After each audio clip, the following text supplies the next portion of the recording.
Boom, baby. We are live. Good morning, you maggots. Listen up. It's Generals June.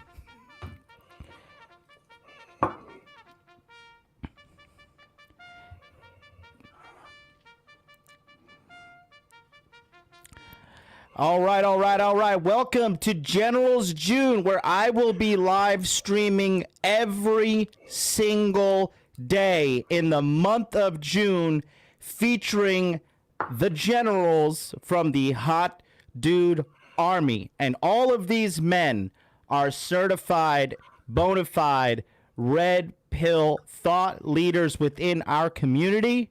And they are going to help you get to the next level, whether it's making money, making muscles, or learning game. If not all three at the same time, these guys are all available in the coaching that comes with Body Language Mastery in the Masculine Empowerment Network. If you are not on the Body Language Mastery waiting list, stop what you're doing right now, because June 25th, enrollment starts. Go to modernlifedating.com/body language and get on the waiting list today. Now, I am joined by a man that, quite honestly, I was very, very lucky to meet. And this is a gentleman who goes by Thor. You may have seen him on Dude Party, but this is a guy who lives an exceptional life, in my opinion. And we like to call him Mr. Red Pill Thor. You can follow him on Instagram at Red Pill Thor. Thor, good morning, sir. Thank you so much for being here. Oh, thank you for inviting me. It's my pleasure. I really appreciate the opportunity to come and speak with everybody. Thank you so much. And just to clear the record, my name is really Thor. I was born with that name. So there you go. That is badass, man. Thor, let's just jump right into it. In my opinion, in the United States of America, there is a masculinity crisis. There's a lot of directionless men out there in the world. And quite honestly, there's a lot of guys that need help to become the best version of themselves, the best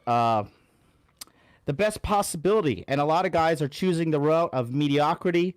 A lot of guys are choosing the route of giving up. Some of these guys are pathetic enough to go black pill or MGTOW. I believe that we need more masculine role models like yourself. A lot of guys, they rationalize any thing that they can't do it. Like, oh, I'm old, therefore I can't be in good shape, or I'm old, therefore younger women aren't going to be interested in me, or I can't change my life in my 50s or in my 40s or in my late 30s. It's all over. I mean, you're a guy who, you really lived up to the name Thor when we talk about your electricity accident here. But why don't you just tell us about what you're all about and your life, where it all started out, and how you kind of came upon your red pill path, if you will. Sure. Kind of a Batman origin story, so to speak. Absolutely. Is that what you're looking for? All right. Excuse me. COVID. Yeah. I'm 57 years old. I live in the heart of darkness in California. I'm a power lineman by trade. I started early on.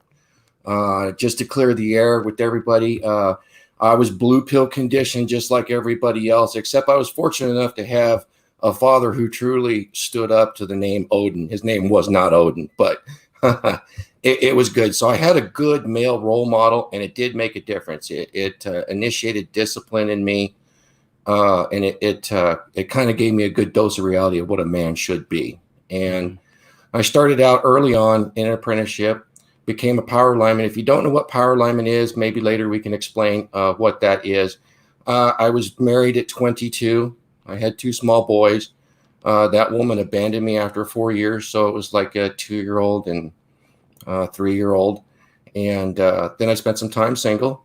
And then I remarried again at 31. And I've been married 27 years since then. So I have experience with the LTR. It's a little bit of a different relationship, but kind of I'll explain how I got to the red pill. About obviously raising children and going through life and providing for a wife and a family consumes a lot of time, and there's a lot of happiness with that. However, after the kids were gone, I suffered an infection that made me lose weight. I was focusing on career, and I'd lost a lot of attractiveness for my wife. I mean, some of that's my fault for sure. Long story short, she ran off as well, and it kind of shocked me. I was in the same spot a lot of men are. Oh, I thought I did everything right by the blue pill. I did everything she wanted. How could this possibly be? Yet it happened. And I didn't understand really the dynamics between men and women's behavior. So I went scorched earth policy. After about 2 months, I did discover there were some things going on that I didn't like that fits the mold of women being unfaithful and such as their nature. And I immediately picked up a book. I think I picked up a book out of Amazon. It was called The Rational Male. And this was December of 2013. Oh, wow. And it was amazing. I have an analogy. That particular book, being somewhat aware of male and female dynamics, I felt like the analogy is I knew what the chess pieces were, and I knew how they moved between men and women. I knew how that worked socially. But what I didn't know, and what the Rational Male did, was it described the board and how to set the board up. Once I knew that, my life had changed. I lost my anxiety. Yeah. Let me ask you. I want to ask you a question about that, because I think that's really important for a lot of guys. Tell me, what did you like? How did you really shift? So you unplugged when you were 53? Yeah, 52. Right in there. Holy shit! I thought you'd been maybe like a little earlier than that. Yeah. I thought you'd been red pill your whole life. You're such a gangster. I had a lot of tendencies, but it wasn't full. I wasn't fully aware of them. I had some of those characteristics that you might call guys that are successful with women. I'd had that, but I was not. I did believe in the white picket fence Disneyland dream. It wasn't really until the shock of losing my spouse after a long investment of 18 years that I opened my eyes and went, what the heck's going on here? And I learned the true nature of men and women, male, female, intersexual dynamics. And it was such a burden lifted off me. A lot of guys get very, very angry. I was only angry in the fact that I didn't recognize the playing field, so to speak, or how to set the chessboard up. And I have ultimate thanks for Rollo Tomasi's book, because it struck home immediately and changed my life. And I was on that path. Actually, I stayed pretty fit my whole life, but right after that, I immediately started with make more money, make more muscles, and learn game. And really, during that separation, I immediately started dating again. That was huge. And it changed my mindset from that scarcity mindset to an abundance mindset. Tell me about that tell me more. What caused her to leave you? What do you think? What do you know was the reason she left you? Without embarrassing too many people or anything like that, the reason is I did get somewhat hyper focused on my career. And it's so easy in a long-term relationship to get very complacent and just expect things to be the same. I accept full responsibility, and I lost my attraction to her. She's a very beautiful woman. You lost your attraction to her? No, I lost my attractiveness for her.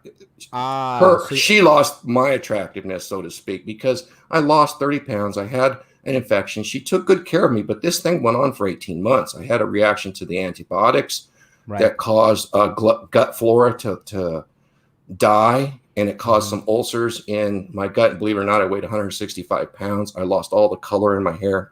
I looked like Santa Claus at 47 years old. Wow. And I was focusing on work, and I thought I was under stress. I actually had a lot of brain fog and issues because I couldn't absorb the nutrients. Were you on TRT at the time? Oh, no, not at all. Wow. And at that time, I didn't understand what was going on, so I got very frustrated. So also, we had our grown children had been out of the house for 5 years. We were running a mini empire of rentals at the time. Mm-hmm. And it was very easy to get lost in all of that and not pay attention to the basics that keeps us going. Now, she's a woman, a great woman, but she still has the hypergamous drive, right? Right. She started questioning her purpose in life. She actually had some hormone issues being perimenopausal. This affects your thinking and emotions severely. She had an opportunity to become attracted to someone, and that led to some counseling, which was very bad. It was a marriage counselor, certified marriage counselor, that was 30 years old, and she had never been married, counseling a woman that had been married for over 18 years. That's like a Her bald guy ultimate telling you how to. solution. It's like a bald guy telling you how to style your hair. Now, I went to the counselors too. We couldn't see the same counselor because that was their rules. There were other things going on that were privacy. Mm-hmm. But ultimately, the counselor counseled her, you just need space to find your happiness. So I had come home one day and I saw the semi trucks leaving. Now, that Space. really, that upset me a lot. Well, that sounds to me like she's like, you just need to go get dicked down by a bunch of dudes. That seems like the mainstream media advice. Like, when in doubt, shove some dicks inside you, ladies. You'll feel better. Mm-hmm. Yeah, and honestly, she'll be the first to tell you that was the worst advice ever. Yeah, it actually led her to suicidal thoughts. Let me ask you something. I want to ask you something real quick because you have a lot of wisdom in you as a man at 57. Do you believe women can handle the emotional responsibility that comes with sleeping a lot of people like men do? I would think that would follow Pareto's curve. Probably 90% could not, and then there's some that actually have the intelligence and wisdom that could and still be and be able to bond. But I don't. That would just be the outliers, which would not be an exception or a violation of the rule. No. Right. Yeah. It's their mode of thinking. I've come to realize is, and I'm not saying it's worse or anything like that, but it's very. It starts with instinct. It's driven to feelings or emotions, and then feelings, and then decision, and then finally rationalization for the female.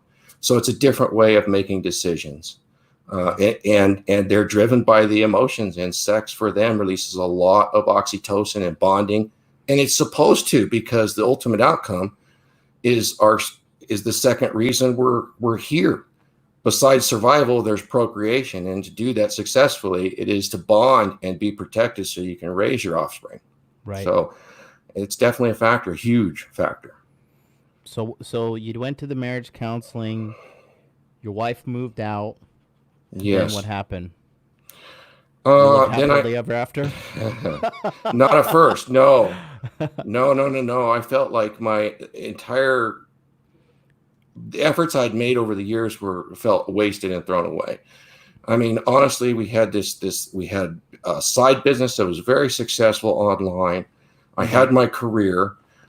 She ran the side business. I had an online retail store for power linemen. I actually, the side, I'm an artist, so I did some artworks and some retirement gifts and clothing, things like that. It was the very first one that came up in 1999. I posted a PayPal account and started the store. And it was very popular. And it had allowed us to eventually save money. And during the recession, we bought single family rentals. And that was our second business. Wow. So during that whole time, make a long story short, there was a remodel. I hired a man that was somewhat of a con man. That was a little my age, that was actually... he was married to two women, one in another state, had a girlfriend, and he had kind of conned her into becoming a notary. And just, I don't know if he really did that, but there was somewhat of an affair going on there, if nothing else, emotional. Right. And that made her question her purpose. They spent a lot of time together. I was not thinking properly. I could have handled that. That's my fault. But ultimately, she left. I didn't know this. I discovered it a few weeks later, hired a private investigator, learned the truth, and I immediately decided after reading Rollo's book, okay, great. We're going to restart here. There's no monk mode. I'm going scorched earth, and I'm dating immediately, and I'm going to make muscles, get healthy. And I did get a diagnosis and got healthy. It took me a year to recover. just changed my entire lifestyle. And yes, at that point, I stopped watching all media. You guys want to get rid of anxiety? Stop watching news, talk radio, and stop looking at your social media news sources. Guess what? In 2 weeks, your anxiety level drops. That stuff is a constant buzz in the background. And then I started living my life and talking to people and becoming much more social. Wow. And keep in mind, this was eight years ago. As I was going through this, almost a year later, she was or maybe 6 months to a year later, if I remember correctly, she had become somewhat suicidal and started talking to me again. One of her saving graces is she never touched our finances. She left the business in place, gave me full access. I'm the one that filed for divorce and hired the attorneys. She just wanted this break, right? But I had a different opinion. Look, if we're not living together, we're not going to be involved financially or in any other way. It's just not happening. Yeah. And that weighed on her. And like I said, she got somewhat suicidal, and it was rough. And ultimately, she needed medical treatment for that.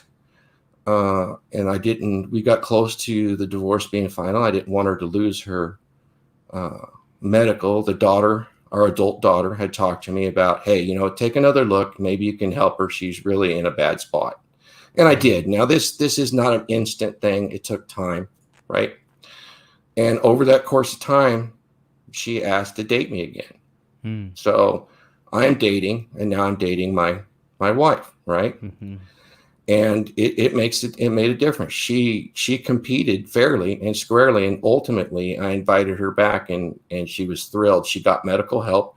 She's actually the first one that went on hormone replacement therapy, and it changed her entirely from a suicidal, lost purpose woman within 2 weeks to finding her purpose again. And this is after using SSRIs because of being depressed, right? Oh, wow. So really, she had a physical issue with the hormones that was really leading her into this horrible spot. It was amazing. She will tell you that it saved her life, literally, going on bioidentical hormones. One time when I had some anxiety, and I was young. I was a young man. I was like 23, pretty impressionable. And I had some anxiety at when I was going to college, and I went to the University of Central Florida in Orlando, Florida, and they have a free medical doctor that you can go to as a student. I pay a very cheap amount just to go talk to them, like, hey, I'm having these kind of issues. So I went and I talked to them, and I was like, yeah, I'm having a little anxiety, and I'm really stressed out. They're like, yeah, just take. They gave me these. They're like, yeah, you should take these SSRIs, and I was like, but I was a psychology student, and I was actually enrolled in physiological psychology that semester. So I was like, I know what this is. Like, this is a selective serotonin reuptake inhibitor. Like, this is for people who are depressed. Like, I don't have depression. I have anxiety. But it seemed to me like the doctor had an incentive to push it onto me. And I'll tell you what, Thor, I'm a pretty strong-willed guy, and I don't sit around and feel sorry for myself. I remember specifically when I took this, I think it was Lexapro. When I took this, I literally, and I'm not a weak man, I'm not like a pussy. Like, when I took this, I felt the urge to kill myself, to escape how I felt. And I remember I was driving down University Boulevard, and I came up to Alafaya. There's an intersection there. And I remember... this is, I don't advise people to litter, but I took the fucking pills and I just threw them out the car, and I was like, I'll never take this shit again. So that, that whole system, that's why I didn't really pursue my master's and PhD in psychology, because a big part of that hustle is the pharmaceuticals, like trying to push these drugs onto people, which quite honestly, man, those kind of things, I've heard more bad than I've heard good. Yeah. Oh, for sure. That whole period of time was difficult to get through. I was sad. I had over 18 years invested. She was sad. Once we started dating again, it built and built. And, yes, there was an affair involved. There was things like that. And I was dating. But ultimately, I invited her back after her hormone therapy, and it was very good. We redefined our relationship on a different level. Neither one of us was ever very jealous. So I kind of put myself in her shoes when she was at her worst point, because remember, I had been sick and I had lost my ability to be attractive. Yeah. And I looked at her, and she was kind of in that spot at one point before she got the hormone replacement. And I said, for the grace of God, there go I. So I was able to set it aside, start dating her again. And we have a much stronger relationship now. We also accept the fact that as a species, us humans, we're non-monogamous. Yeah. Our relationship is based on the relationship value that they bring and the added value, which is huge, which really means almost nobody else can compete. Those things are definitely tangible, yet it's important to have that the things in life that are important. It's just not looks. It's the value. We almost never argue. We're very honest and open with each other. But it took us a while to get there. I mean, that rebirth of relationship was important, and it took time. Don't get it wrong. It took a couple of years. It's just like the transformation I did with my body. I started at right after this, and I worked really hard. There was no TRT. I mean, I did 18 months of kettlebelling and got in incredible shape. I will post some before and after pictures. I'll tell you what, I'll do better than that. Eventually on my YouTube, I'll put up a 12-year transformation, and you will look at a man from 12 years ago that looks 80 years old. And to today. Can I show these guys your Instagram right now? Please do. Yeah. Take a look at what Thor looks like at 57 years old. The man, for lack of better words, is absolutely killing it. I mean, Thor, that's my brother. You look fantastic, man. Thank you, man. You look better than some guys in their 20s and 30s, man. That's my little brother. He's 34 years old. His name is Miko. He's been on my program since last October. He's looking great. He's killing it.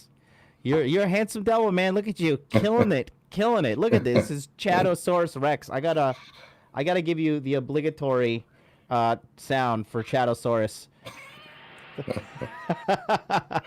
I mean, you look fantastic, and this is I really, what drew me to you is I saw you in that cesspool that we like to call the Rule Zero Live, Rule Zero Facebook page. And God bless all the people in there. It's just a little bit of a mess. And but I just remember I saw you when your profile, and I was like, who is this yoked motherfucker named Thor? And I clicked on your profile, and I was like, you were always writing encouraging stuff to all the men in there. I was like, this guy is fucking fantastic. And then I remember I just told you, I was like, hey, you should join Body Language Mastery if you're interested. And then, well, I mean, the amount of help that you've given to these guys has been, it's been literally life-changing for a lot of these guys. And a lot of these guys, there seems to be a generational gap right now in the States where, and it's a little harder for people on the outside who don't see it to realize that there's a fatherlessness epidemic in America. Weak fathers, beta male fathers, blue pill fathers, and absent fathers too, as the numbers of single motherhood raises. Like, I don't care what science says or anything. A woman cannot raise a man to be a man, period. They just don't know what it's like. And it's the same thing for a man trying to raise a daughter. Like, you don't know what it's like to be a lady. Like, it takes somebody from your own gender to help you realize that and kind of, identify. Like, how could... Oh, that's so true. When I was younger, my mom felt terrible because she's like, I don't know how to teach you how to shave. And she had to find, one of the guys from the church to, teach me how to shave. And there's a big gap that is really needing to be filled right now, quite honestly, with guys like you. Well, thank you for saying all those kind words. It is a societal issue in the West for sure. It's not just single women. I mean, it is. There's a huge amount, 50%, but it's also been conditioned into us to hover parents. I mean, this has become, I've had many friends that hover over their children in a ridiculous fashion. I mean, as a child, my father, go out back, walk down to the mall, enjoy it. I mean, the mall was 10 miles away. I'd take the bus. I was 10. Mm-hmm. Can you imagine that now? There was a whole different mentality to get me independent, achieve independence at an early age. I did at 16. I essentially graduated high school and started working because the laws were if you were 16, you could only work part time unless you graduated high school. So, there was a whole different mentality, and some of those things weren't good, but some of them are very good and should be brought on today. The hover parenting, the single moms, the lack of and the disparaging of our born masculinity, our nature. You can't discount that. That's an important part of who we are as human beings. And it's important to demonstrate that to these young men. I really enjoyed in part of my career as a power lineman training young apprentices because there was young men that would come along that really hadn't had an example of a masculine man doing very dangerous work, yet they were in this trade. So it was really nice, not only to teach them the trade, but to give them some life skills too. And maybe impart upon them just some small knowledge, like keep this in mind.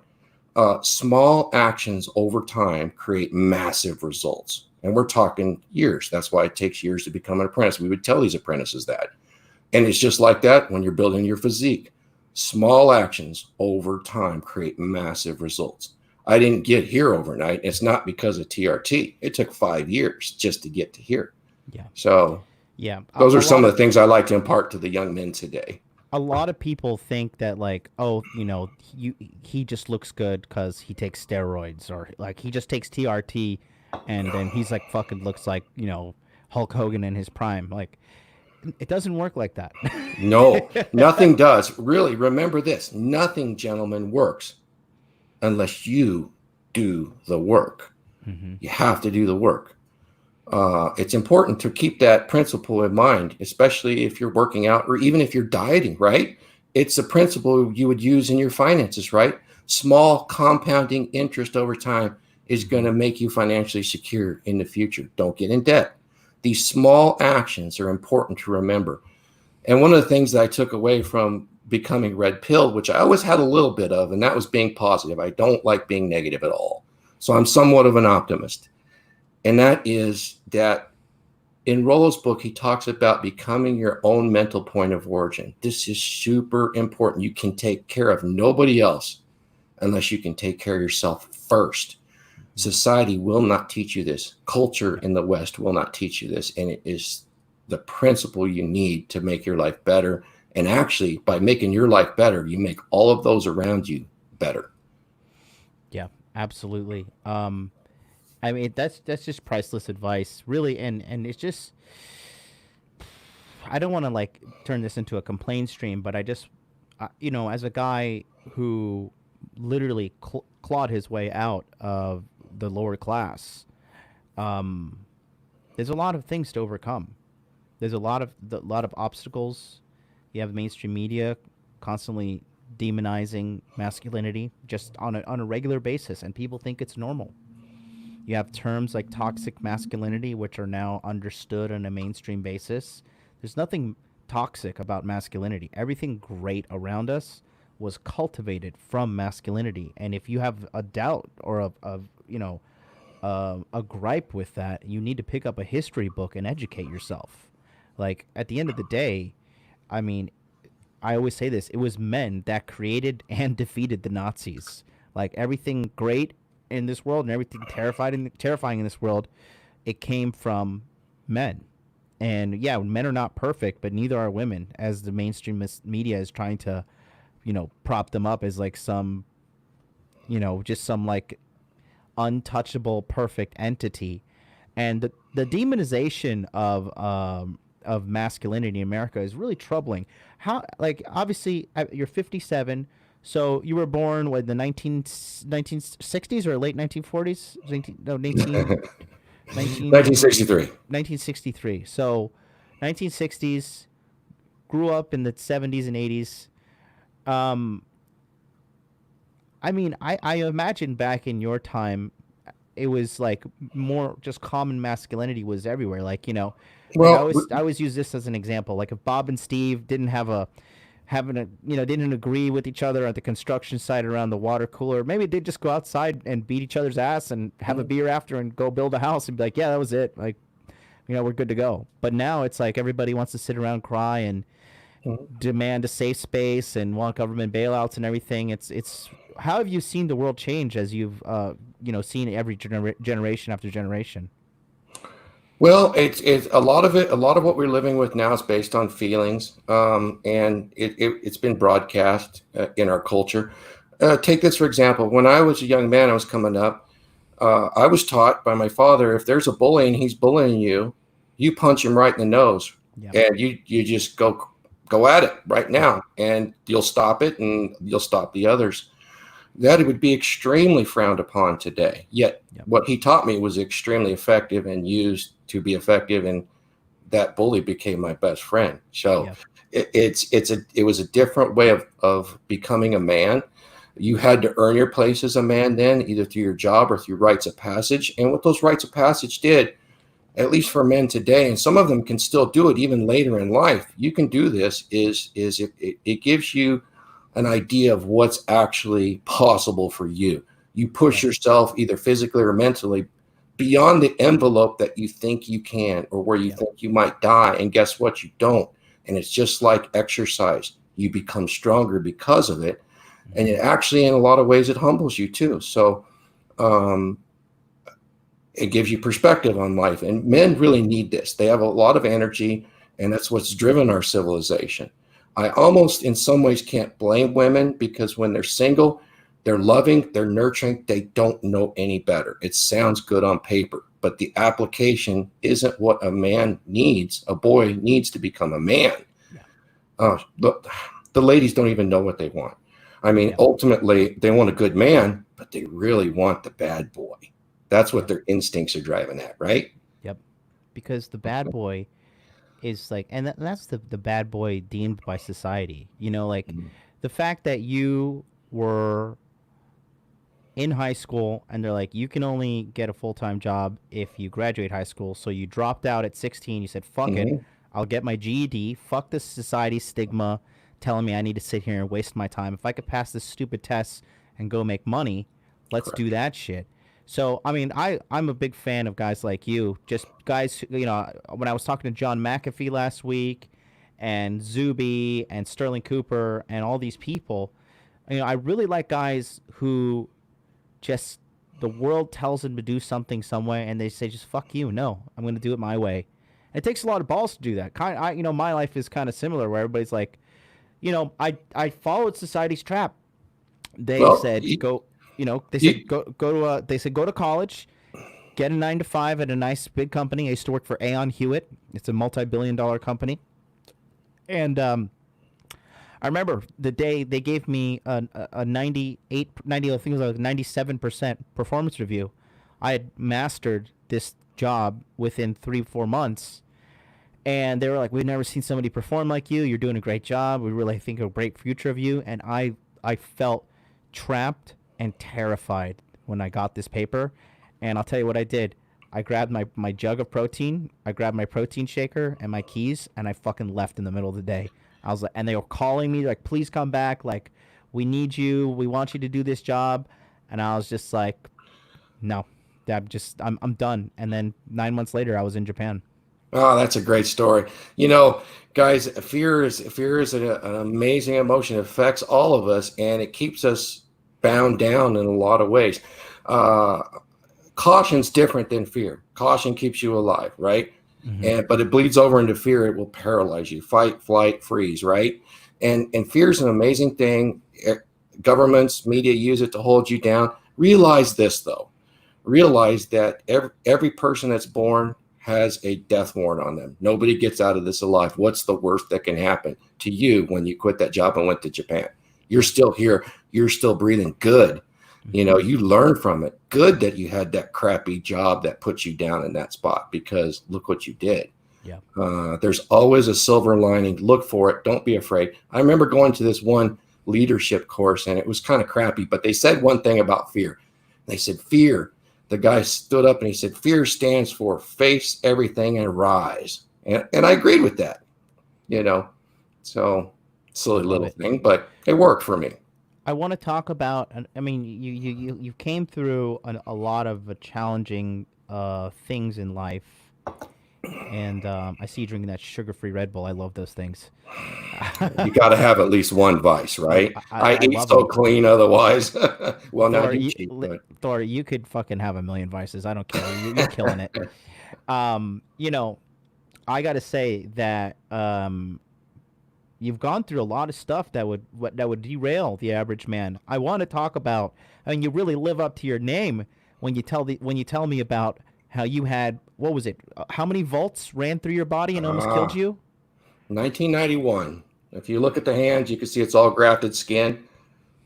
Maybe here, maybe you Yeah. can see it's burned very much like Rich Cooper. 17% of my body. Yes, I was a young journeyman lineman. I'll just tell the story briefly. Tell it. Take your Um, time. There's no rush. Now, this is kind of interesting. This is some blue pill thinking actually went into why I got myself in trouble. So Mm-hmm. let me start. My first wife left me with a 2 and a 4-year-old. I think I told that before. She Mm-hmm. abandoned me. She felt that she had missed out her party phase. Very young, still in her 20s. She left. She ran off. So I was raising these two boys and working in this dangerous trade. At the particular day I got injured, had to get inoculations for these boys so they could enter preschool the following Monday. This was a Thursday. So I had an appointment with the doctors to get this. We were running late at work and I was going to miss this appointment. So I chose to cut corners and not test an energized line. Oh. And there were other circumstances around it that would lead me to believe it wasn't energized, but I didn't test. And I plugged in a grounded line onto an underground junction. And now I had 12,000 volts in my face, tearing me apart for 3 seconds. This is an underground structure. This put me down. One of the most influential men in my life that I apprenticed under, ex-Vietnam vet Jay Gallagher, picked me up like a baby and carried me out. And when I woke up, I saw a lot of blood on him, and I thought he had got injured. And he said, "No, it's you." What I did it looked down. feel like when you had those 12,000 volts running through you? Actually, the component blew off, hit me in the forehead, and I went unconscious. So when I became conscious, I didn't feel anything. I actually thought my partner was injured. But when he told me that it was me, I looked at my hands, and it looked like I had a wad of condoms hanging off of my hands, unrolled, and it was all the skin that had been blown off. And then with the injury to the head, it was all flash burns. I was fortunate it wasn't contact; it was shrapnel. Wow. And then and then I was 27 days late getting those inoculations. So So you um, plugged in something, and yes, what do you remember? Like an explosion, and then just waking yes, up. yep, that's exactly right. Waking up to my dear mentor giving me CPR, which I didn't need, but Wow. it woke me up. Yeah. Fortunately, I got air flighted. It was really a sad thing because I did think I was dying because when I landed on the helicopter, my father was there. And I said, "There's no way my father could be here after being injured and landing in a life flight." Well, he just so happened to be working at the substation across the street from the trauma center. And they got on the radio and told my dad that I'd been injured in a contact. So that was kind of freaked me out. I spent 4 days intubated, and then they wanted to amputate my right hand, and I Oh didn't like wow. that idea. So I got a second opinion, and I went to one of the top facilities on the West Coast, and they saved my hands. I got kind of a damaged finger from it, as you can see, Yep. and they spent 4 years and 14 surgeries reconstructing, Wow. expanding skin, and I had full use of it. I actually went back to full work a year and a half later, but I had to wear compression bandages for about 3 years. When I was recovering, that's when I met my second wife. So, Wow. How old were you when that happened? And you said 1991? yeah, I was 28. 28. Jesus Christ, man. Hmm. And so you didn't fully recover till you were 32-ish. Yep. Yeah, that's about the last time I had surgery, but I was back to full duty. I was flying and climbing and doing all that, and actually telling guys don't do what I did. And the ironic thing is all of these distribution circuits we work on have names. Mm-hmm. The particular circuit that burned me, the name of that circuit was the Gambler 12,000 volt line. I gambled and I didn't win that one. I Oh didn't fold no. on that. So God. yeah, it was me getting in a hurry. And we do that in life, right? We get Yeah. in a hurry. I didn't think I was durable enough to survive that, but you'd be amazed at what you can do to become durable. In that instance, the pain was so intense when I was getting the grafts and getting the debridement. I had to live in 5-minute increments. So I could look at the clock and I could say, I can make 5 minutes, man. I'd huff and puff and I'd make that 5 minutes. And then I go, okay, I made 5 minutes. I can make 2 more. This went on for days. So you, even with the pain medicine, they'd throw that morphine on you. And yeah, it would get you kind of, it cut the edge, but boy, it'd be there. It doesn't go away. So not with burns. Well, so you felt when they were doing surgery on your hand? They do debridement. They mostly would put me under general anesthesia, but they had to change the bandages 2 to 3 times a day to prevent infection. And during that time, they had to peel little pieces of skin off. And of course, you still feel the burns because you have exposed nerves. Where the 3rd-degree burns didn't penetrate all the way, and you had good flesh and exposed nerve endings, it's still, you still feel it. It feels like you got a blowtorch on. Yeah, so it was pretty interesting. But the body's an amazing thing. I healed, and then for several years, it felt like I had saran wrap wrapped around my hands because I'd lost nerve endings. Mm-hmm. And then one day, I woke up and I felt like I could touch everything. Everything was normal. And I said, Doc, it's all healed up. It's back. And he goes, nah, not really. But your brain adjusted, and it's just like normal. So what's the difference? Somebody wants to know. He wants to know, does this affect your lifting? No, not at all. The only thing that it ever affected, is when I was recovering from that, I started Brazilian Jiu-Jitsu 2 years after this. I had to wear compression garments and I had to wear golf gloves because the skin was so thin, I would bleed all over my opponents. I had to wear gloves. So I was always at a disadvantage when I did Jiu-Jitsu. But as far as lifting, no. But the skin is thin. It does ache in the cold. But other than that, I'm pretty scot-free, you know. What got you through that? Because a lot of people would just sit around and feel sorry for themselves, go home to mommy, take care of me, look at me, I got electrocuted. How, like, what made you just say, like, I'm just going to fucking, like, you know, just endure this shit, like, don't cut my hand off?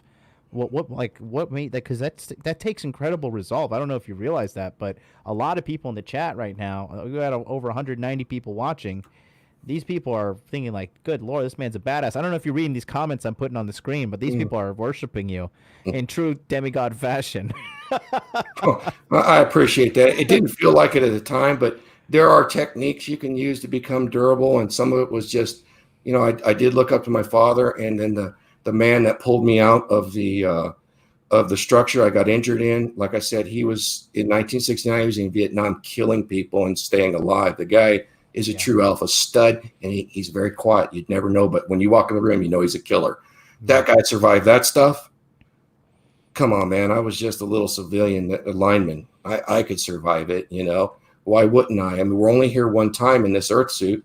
It's going to wear out, and you're going to be gone. So make the best of it right now. Yeah. Forget about yesterday. Make it right now and face tomorrow.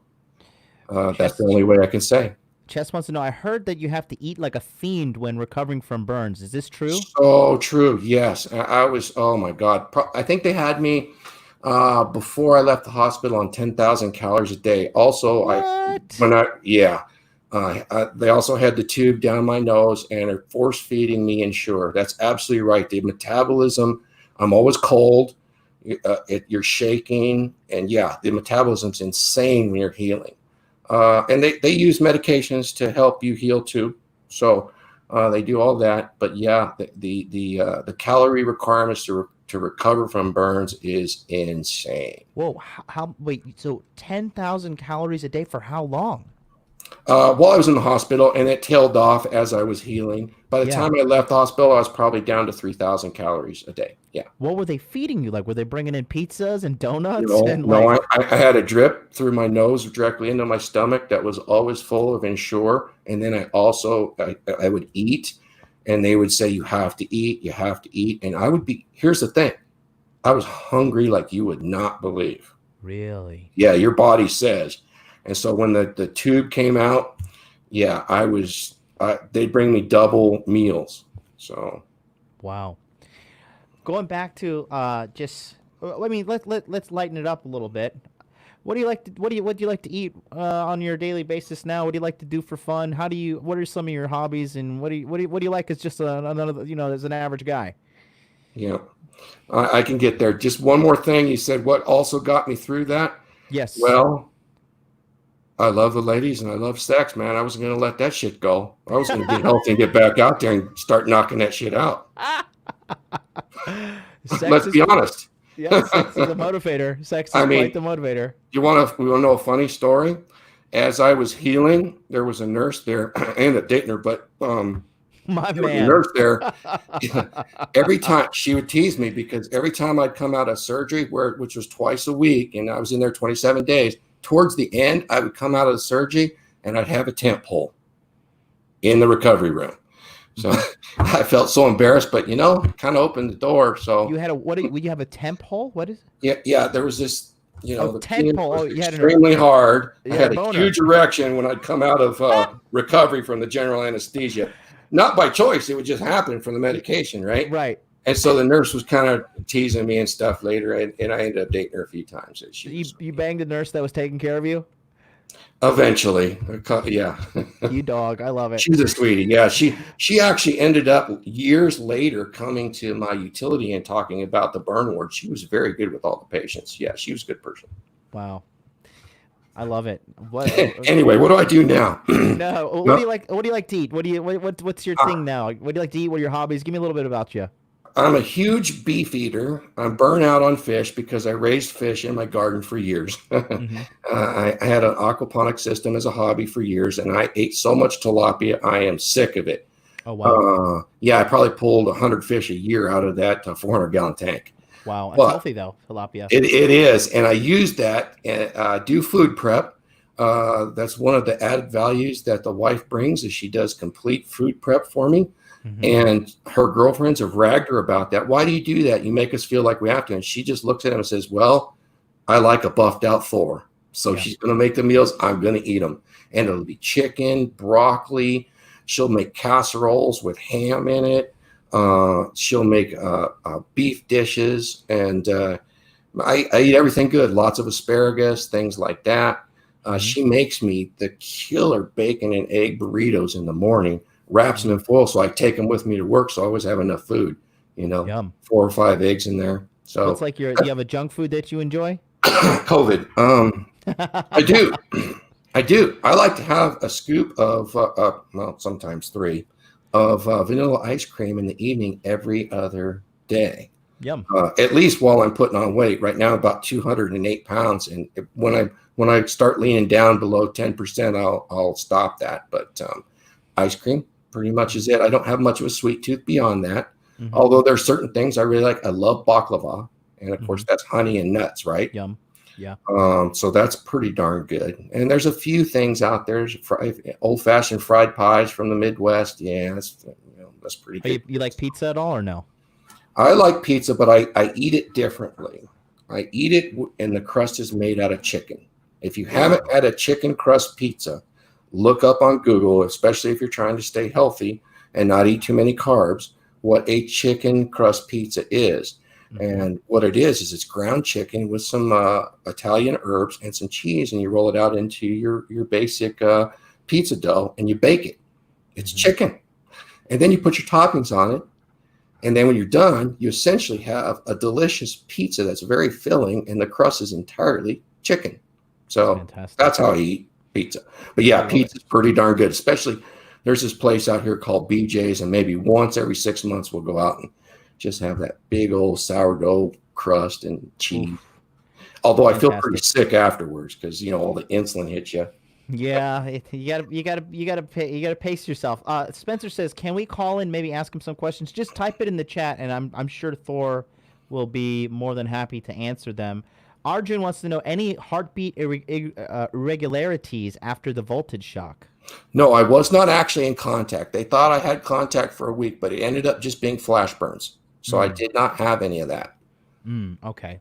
And then, John, back to the meal thing. I eat 4 meals a day, sometimes 5. Smaller meals, and I do that because as we age, our metabolism slows down, and I'm actively trying to manipulate that to make sure that it stays up that coupled with hormone replacement so that I can be somewhere in the neighborhood of around 30 years old as far as blood balance and eating and the techniques I use to maintain my metabolism.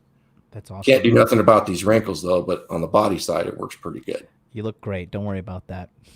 About a 300 to 500 calorie surplus right now because I don't want to get above 12 or 13% body fat. Yeah. So, okay, let me ask you. I got another question for you. So, let's talk about. Obviously, I had a run-in recently with these guys who call themselves the Black Pill, and they say that the only thing that matters when it comes to sexual attraction is physical appearance, and that you have to be young, over 6 foot tall. You have to have six-pack abs. You need to make six-figure salary. And even if you have all those things, the women eventually, they're still going to cheat and they're still going to leave you. And it's a very just defeatist mindset. And quite honestly, I don't think it's grounded in reality. Like, I've never had like shredded six-pack abs in my life, but I have a 200 plus notch count, right? I would like to get your perspective on it because you're more, seems to me you've been a fan of the ladies for a long time. What would you say to this kind of thought out there to these guys? Maybe because some of these Black Pill guys are still watching me in the shadows. I know they are. What would you say to these guys that just have such a defeatist mindset that like, I'm Indian, so women are never going to like me. I'm 5'4", so women are never going to like me. I'm doomed. Like, what do you say to that? I will acknowledge that there is a grain of truth in what they say, and it's what they've held so dear to their heart that it's all that matters to them. And the rest of what they do is essentially cognitive dissonance. They only see what supports that grain of truth. Talking about looks, right? Definitely being in shape and changing your appearance and having pre-selection or status, it does open the door, but it doesn't mean you get to walk through it. An example of that is I get talked to by the ladies a lot because I have big shoulders and a chest. They come up and they punch you, and it does happen. So I have to acknowledge that there is something to that in the beginning, but you don't need any of that. You absolutely don't. I think what their mindset ends up being is very negative and victim based, learned helplessness, so to speak. Oh, I'm not handsome. I'm not 6 foot. Guess what? I'm not 6 foot either. I'm 5'10". I'm 208 pounds. I'm not that huge, but it's enough. And they get focused on that, and they use it as an excuse. I think they're looking for the easy pill, and that's a problem with all of society. Oh, well, you're just on steroids. Oh, well, you're just 6 foot. Oh, well, you just have a lot of money. But you know what? I don't have those things, so I don't have to try. It's an ego protection response too. Those guys have huge egos. I don't know if you think about it, but they're unwilling to do the work or even try. It really is a block wall. Oh, I'm not good looking. I remember you had this one guy, and he was pretty civil. What was his name? Coach Black Pill? Yeah. He'd eaten a lot of black pills, you can tell. He said he'd worked out for several years, and it just didn't work. Well, if he was honest with himself, he didn't do the work because it does work for everybody. And it's not easy. It just appeared to me their ultimate philosophies. They're looking for the easy pill, and they lash out. There's some jealousy there, John. You're successful. They want to knock down the guys that are being successful. Yep. Some of the guys are actually helping guys, and they're doing it for a fee. They're calling grifters. And while there are grifters here and scammers, that's not the case with everybody. It's just not. There are people that offer huge value to folks. You're one of them for sure. That's why I'm here. Thank you. You bet. Absolutely. I would encourage it. I was very shocked at the level of professionalism that you had. I joined it. This is a hobby for me. I work with apprentices, so I do mentor young men.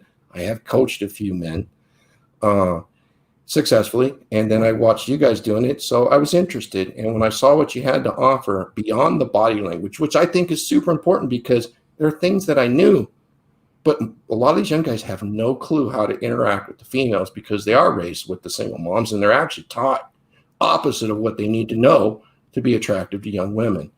I think the Black Pill guys and the MGTOW guys are afraid to do that work.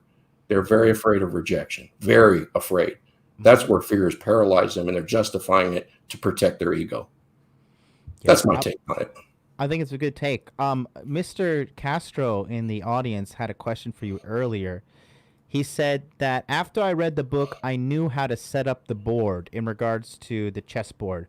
What did you mean exactly by that? Excellent. The analogy that I like to use is chess. So it would be a chessboard. It takes strategy, right? There are tactics and strategies that go along with chess. So I knew what the men were. Let's just say it was the black, and then the white was the women. And I knew how to move socially the individual pieces, but I didn't know how to set the board up to start the game.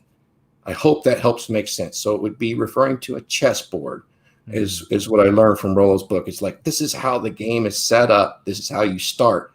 Now it all started to click in my head. It's like, I can see this now. I understand. If you had to give, let's say, a nationwide curriculum that every man had to follow from age, let's just say 16 up, what would you teach these guys in order for them to live a very fulfilled life and, get what men want? Men want women, men want money, men want physical power, and sometimes, status-based power as well. What would just the Thor program be?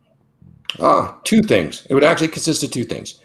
One, it would start a little earlier. It would start in high school, and you'd have mandatory Brazilian Jiu-Jitsu classes for men. And then you would also have tradecraft. So the last 2 years of high school, you have to learn a trade. You'd have to pick one of several, and it wouldn't make you a journeyman, but it would give you life skills mechanically and thoughtfully on how to apply these so that you are an independent thinking man. You can survive without the need of help from mommy or daddy or big brother government, right?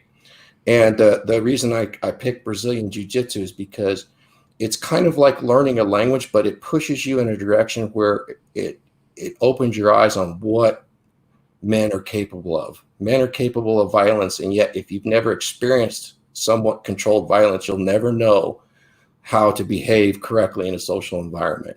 And you'll take risks that you should never take. That's why some men die. Yeah. So it also teaches you how to physically take care of yourself, and hopefully it will for the rest of your life. I just think that would be my personal recommendation. Is what I did with my sons. So I love it. Rick Torres in the house says, amen, Thor. Absolutely correct. Electra has a question, says, do you think it would be possible for you to become red pill without divorce? But you didn't get divorced, right? I did not. I initiated a divorce, and I'll tell you, when I moved her back in, and I mean, honestly, when she was ready to come back in, she essentially gave me power of attorney, and I fired my attorneys because their advice was get in there. Which when she was amicable, they wanted me to get in there and fight and take everything. And I realized that the divorce was such a scam. But once I got past the initial shock of the whole thing, I was happy to invite her back. Now, time had passed, so time does heal wounds and hurt. But I became fully red pilled while I was still married. Now, yes, there was some trauma involved, so I did have some of that. I was partway there, but no, the shock of the trauma did help me get there and seek out knowledge. That's why I bought Rollo's book. And then, of course, a few years after I was back together with her, I came across a video about this guy that had some cars. It was Rich Cooper. He had started a little channel about cars, and then started talking about men's issue that kind of attracted me. And later on, I saw some videos by a guy named Donovan Sharp. That was kind of good. He had started a radio show. So I occasionally would listen to that. And that's really what led me around. And I saw the unnamed convention stuff that the guys were involved in, and which evolved into Rule Zero, which I admired a lot. It was some good theory out there that people needed to understand, and the conversations were good. Having a panel like that able to kind of debate certain issues. And that's one thing I love about being red pill, is it's a praxeology. It is being tweaked to what works and what is observed versus a strict ideology. Right. So you can absolutely become red pilled without a divorce. I've known at least 2 men that have done that. It hasn't ruined their marriage. No, it's enhanced it because they understand attractiveness now, and they realize that they were being unattractive. They were headed for a disaster. So I mean, looking at that whole, like, the sphere, if you will. I think it's good to have an open discourse, and I think that it's good that men are getting together and, quite honestly, just crossing notes, and we are getting to the point where, like, we realize this works, this doesn't work, and we need to come to just kind of like a unified conclusion as to what works and what doesn't work. I want to talk about sex and women and dating and relationships. At Sure. 57, you still got it. You still got it. And Yeah. you're not slaying any dragons. These are some beautiful women that you are, you know, spending your Mhm. time with. Yeah. I would be considered a lifestyler Mm-hmm. in my relationship. Much like Lucario would be considered open. Mm-hmm. Uh, Open but at the, relationship. right. But at the end of the day, I'm with my wife of 27 years and happy to be there. And I'm very mode one with the people that we come across. We have some folks we really like, and the ladies, some of them are gorgeous, but I'm very open about that. And of course, like any man, I like to sharpen my game. I flirt with the gals at the gym. I'm a Mm-hmm. big day gamer. The online stuff, I am clueless. I like to be in person and chat about anything. I guess it's called old man games, what I read that Roosh called it, right? So yeah, for sure. Uh, but yeah, as a human being, I enjoy that connection, and it's enjoyable. And not a jealous person. The wife is not a jealous person because at the end of the day, we know we have relationship value that is just kind of all the way up there. And we also recognize it's very important. It could be over tomorrow, Yeah. and we have a survival plan for that. Be it her passing or her deciding she didn't want to be with me. Would I be sad? Yes, but I'd be okay. Yeah. And she would too. And we've had that discussion. Hey, if I pass, I want you to go out there and enjoy your life and connect. You're not meant to be alone. You're a human. That's our nature. Pursue That's it. amazing. I love it. So how does it work? Like, and you can date whoever you want, and she can date whoever she wants, or do you have rules, or how does it Yeah, work? there's absolutely rules. The dating part, we don't really date separate. Mm-hmm. Um, for instance, if it's just a woman or if it's a couple, sometimes we'll do the couple thing where we do date with the couple or with the woman, spend an afternoon, barbecue, whatever it might be. Many of them that I've met are in the lifestyle, and Hmm. we are in Hmm. California, right? But yeah, there's Not all that definitely bad. it's not all that bad there. No, but some of the one time I was in a tanning salon and there was this little Filipino gal and she's gorgeous. I haven't actually dated her yet, but she gave off a beautiful vibe. And I just straight up asked her, "Are you in the lifestyle?" And she goes, "Oh, yeah, I am."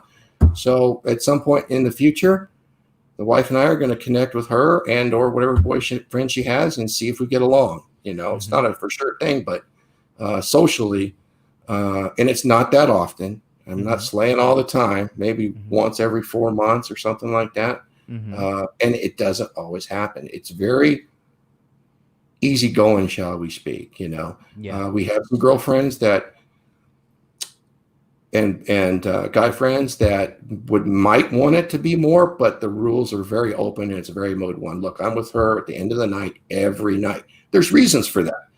You know what the reasons are. Tell You me. may enjoy a sexual encounter and it produces lots of oxytocin and bonding chemicals, right? Well, at the end of that day, I want to have those chemicals in my head with the person that is my most favorite person in the whole world, which is the wife. I don't want to have those chemicals flowing around in my head at the end of the day with somebody else. So Right. that's my personal take on it. And the same for her. It's more pronounced in the women. When they have sex, they get those bonding chemicals. You know, I Mm-hmm. would want her being with me and bonding with me. That's special. Absolutely. But I yeah, would. we're not jealous people, so it doesn't really bother us. And then there's a whole safety aspect of it too. I think uh, was it Sterling Cooper he had on? Cool dude. He kind of gets it. He was in the lifestyle for a while. You protect yourself from the Yep. STD. Everything's up front. A lot of mode one talking, which is kind of interesting. Once you have the indicators of interest, if you're mode 1, you know right away whether there's a rejection or not, and you're going to be compatible. Yep. Um, I wanna address something in the chat, and that's one of the yeah, guys says this guy says, "Wait, isn't this cuckoldry?" And I would say, no, it's not. I think a part of becoming, in my opinion, like a very elevated level of player is you have to let go of the idea that your wife or woman is never going to be attracted to anybody else or have sexual desires for other men. It's not, it's just unrealistic. it's built into them, guys, and it happens. I mean, here, Donald Sharp, they all cheat. Yep. That's the reality.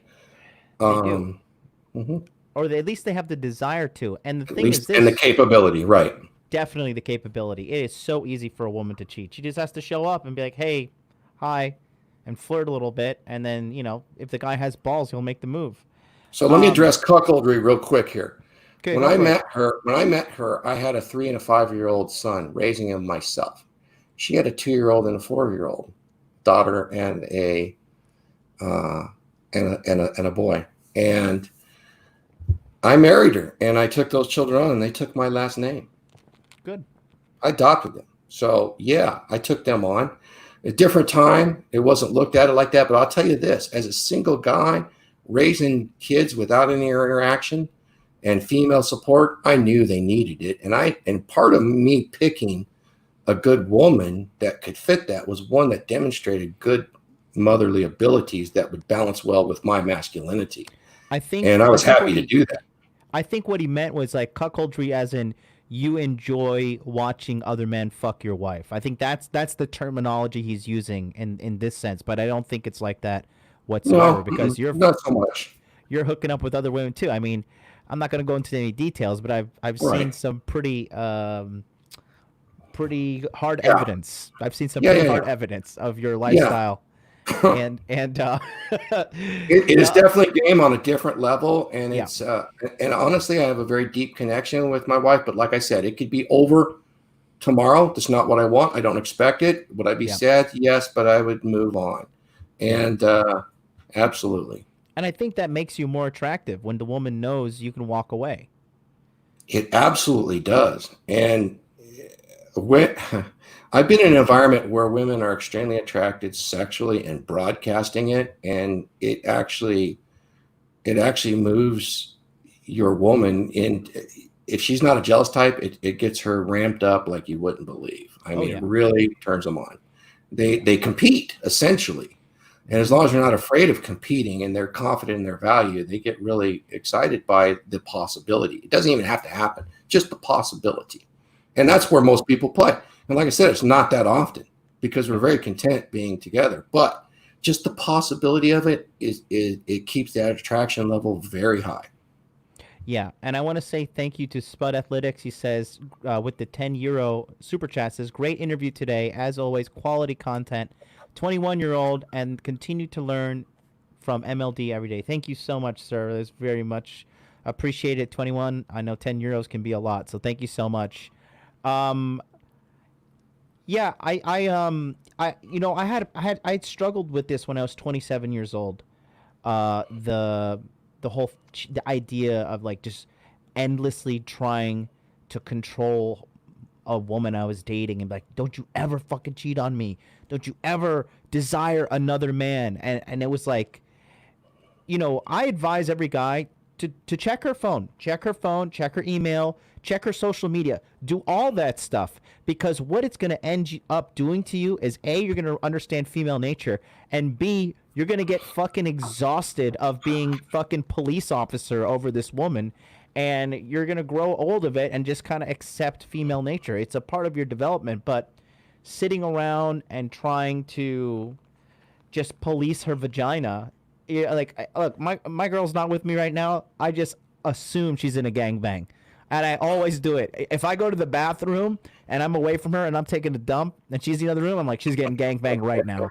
And I just make peace with it. I look at her and I say, can I love her despite her getting gangbanged every week? And I'm like, yeah, I guess I can.